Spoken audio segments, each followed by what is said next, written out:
the biggest city in America, in the state, and it is the biggest city in America that doesn't have a DJJ facility. And they went how many years? 3 years, 4 years now without one. And it had to be the legislature that came in and said, we insist that there's a DJJ facility in Louisville. So, you know, they're, they have failed on all fronts. And with there needs to be a complete clean out of leadership in the DJJ system.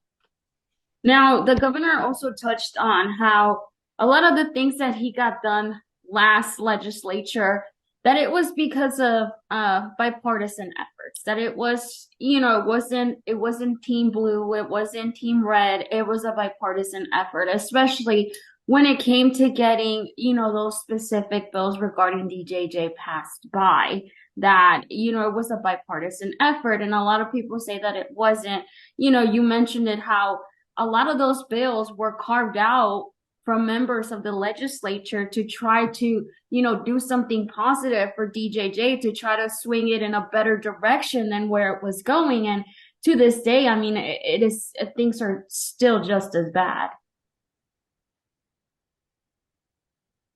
It's shocking what's going on in there. And there's just a complete, I don't know what the reason is, but the executive branch, the commissioner, and the Beshear administration just will not fix the problem.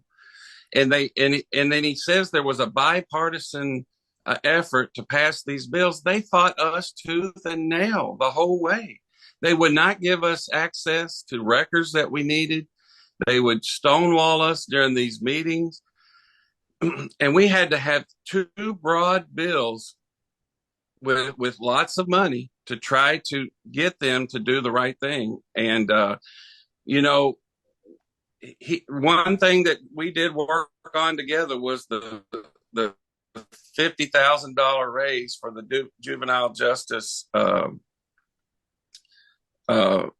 youth workers, the ones who work in the facilities. But other than that, they did not help us in any way. They fought us tooth and nail. It's like they said, this is our area, and we don't want anybody sticking their nose in it.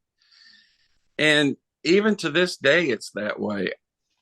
I think that one of my suggestions has been to this committee, the oversight committee, is that we make a surprise visit without telling anybody that we're coming.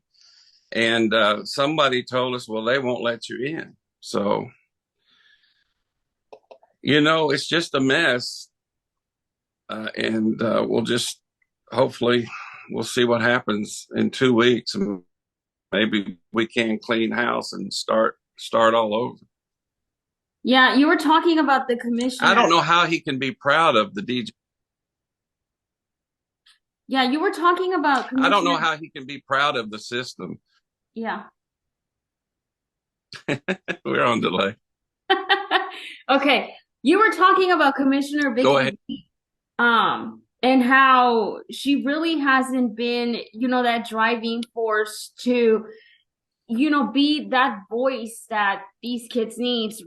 Yes, I understand that a lot of these kids have committed certain offenses, and yes, if you commit the crime, you pay the time. At the same time, though, a lot of these kids like just need a reform, and so DJJ needs to be that for them, correct?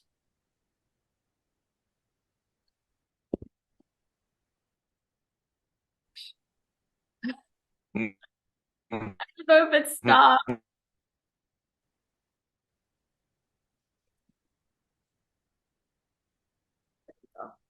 Can you see me now? Can you hear me now? Yeah. Yeah, Okay. you froze up.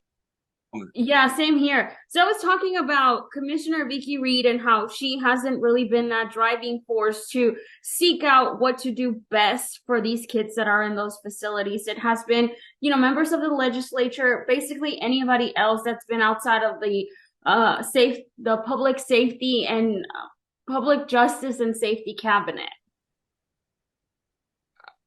You froze out that whole time. Yeah. My end or your It might be me. I don't know. Basically, I was just talking about how everybody that has tried to seek changes for DJJ has been outside of the public justice and safety cabinet. You know, Vicky should be that driving force, and she hasn't been that driving force. Oh, it's very disappointing. You come in, there's riots at Adair in Warren County. There's sexual abuse in different stages. They come in each time and they say, "Well, we've got a grip on it, and we're working on it, and every time we have a lack of personnel." They never talk about changing the procedures. The legislature shouldn't be the one micromanaging DJJ, setting up. We had to set up policies that they have to follow. I don't know if they're following them or not, but it's a shame that we in the legislature should have to come in and micromanage the DJJ department. It is really a shame, and it's just a disservice to all of Kentuckians, and especially the youth that are. We want them to turn their life around, but they're going into these DJJ facilities and they're not being sent to school properly. They're not being sent to mentored properly, and it's just one horse story after another. Natalia Martinez. It seems like once a week she has a new story here in Louisville. She's wave 3, I think. Yeah. She has there's a new story out almost every week or two about something going on in the DJJ facilities, and you have to each time it's more shocking, and they just have no answers, and I just don't get it. I don't understand why there isn't a more urgent push by the governor and the commissioner and the Department of Justice of Kentucky, the Justice Cabinet, to step in and make sure things are improving, because no matter how far we move the ball down the ball down the field, it seems like every 2 weeks there's a 15-yard penalty, to put it in football terms. It's just the more forward we go, the more backwards we're going. And I know many legislators in Frankfurt are getting to this issue.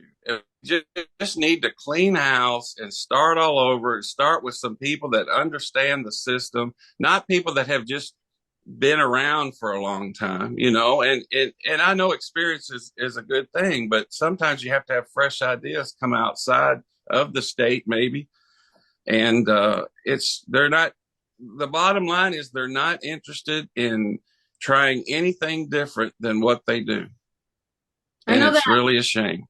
I know that a lot of the legislatures want, these kids that are currently in the DJJ facilities to turn their lives around. You talked a lot about that. You talked about how the purpose of this is not to be keeping the kids in there. It's to be able to, turn their future around. Like, okay, they learn from the bad. Now they're going to do better. They're going to be better. Adults are going to have better choices.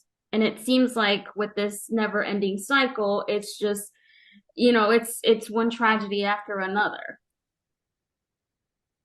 I'm surprised that there hasn't been a lawsuit come about, and I think there may be some in the works, because some of the things that are happening inside those facilities are just horrible. And for example, that informal meeting we had was before session. Heck, it was almost a year ago. And we were hearing stories of kids in isolation for long periods of time, even being neglected food. And these were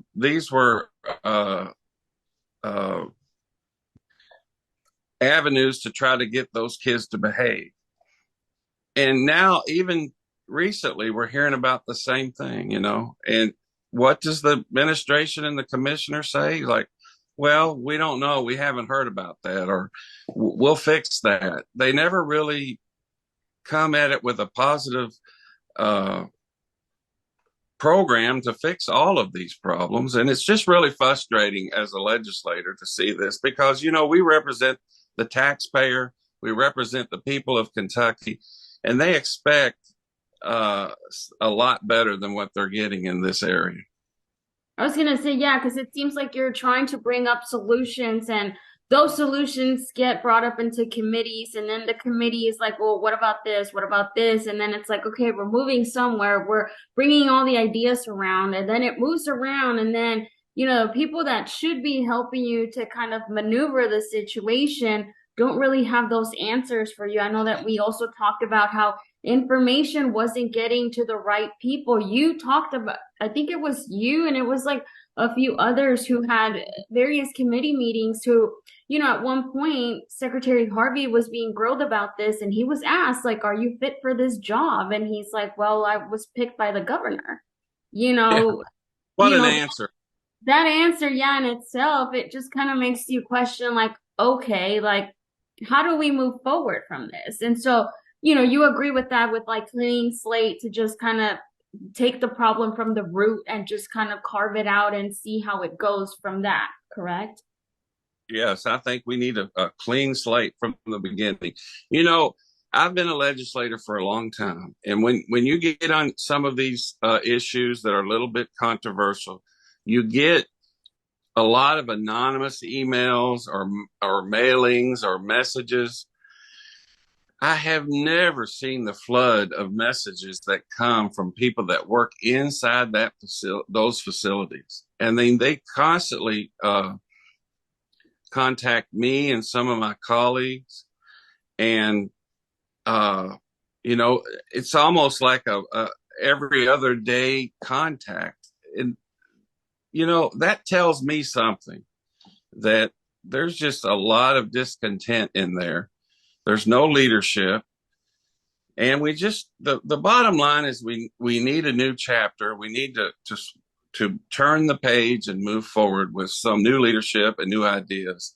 You know, kids are different today than they were 20 years ago, and a lot of the people that are leading the charge now have been in there for more than 20 years. So hopefully we'll have some changes soon. That's all I can hope for right now. Yeah, I was gonna say, and then given that the next legislative session starts next year, by then who knows if we'll have, Beshear or we'll have Cameron, that'll be decided in 2 weeks. But I'm sure that you're also gonna be working alongside, no matter what party they come from, but looking out for the benefit of these kids, no matter what.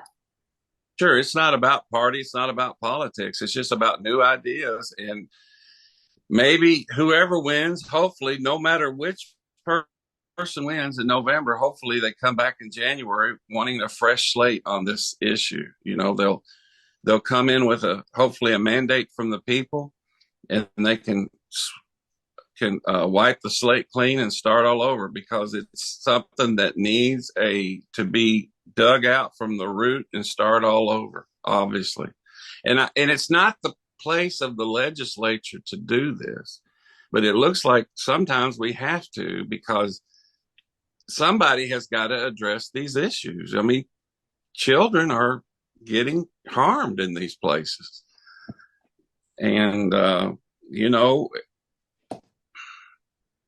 it's really sad when you think about it, what's going on in some of my other thought is, just with so much violence, like, what is causing that much violence? It can't just be, these kids are violent. There has to be a motive, and I mean, you've seen it, you've read, headlines from mistreatment of these kids and abuse of these kids. And it's just like, okay, you're on one side of the spectrum and you're trying to do your best, but then you have the other side of the spectrum that kind of avoids the camera a little bit. I mean, those in the cabinet don't really like to talk about these issues.